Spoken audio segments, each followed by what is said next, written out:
Hey everybody, how's it going? I've created a app script, and the idea with this app script is it uses the Google Maps Places API to, based on a category and a location that you type into the bottom here. So you can see I've got martial arts, Toronto, gym, and I want to return 100 results. It will utilize the Google Maps API to return as many of these results as it could possibly find. It will then output these results to a Google Sheet.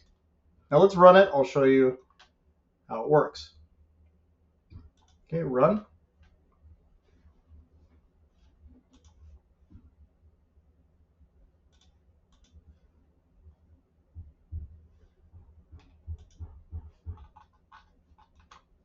There we go. So it found 39.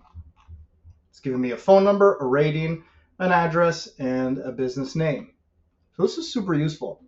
Now again, it's utilizing this Places API. I had to go into Google Cloud and I had to generate a Maps platform API key. That takes 5 seconds. Now, once you do that, you go to Show Key.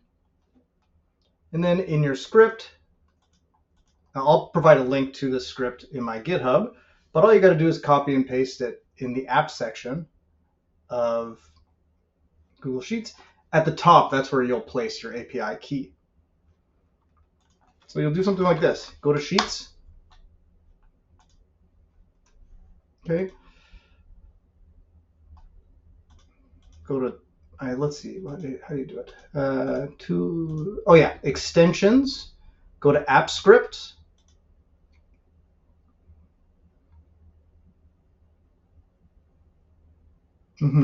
This is where you're going to paste my script.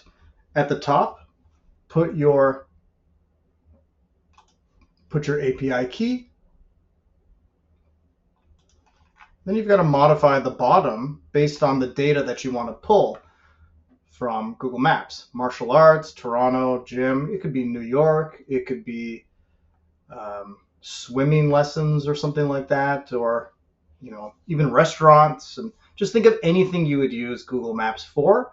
This is your way of pulling results from Google Maps into a Google Sheet in bulk. Okay, there you go. I'll leave all this code for you in GitHub. And again, all you got to do is generate that key and then go to Google Maps, add your script here, save it, run it. I think you have to authorize it too, but it should be pretty simple. I'll try to make more videos on how to actually do this step by step. I just want to get a quick video out there now just to show you kind of this thing working.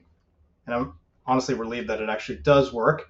I used ChatGPT to create it, but even with some of these generative LLMs, it's not a matter of just doing one thing once. You actually do have to have some knowledge of code, and you have to really troubleshoot and debug. But this is the exact output that I wanted.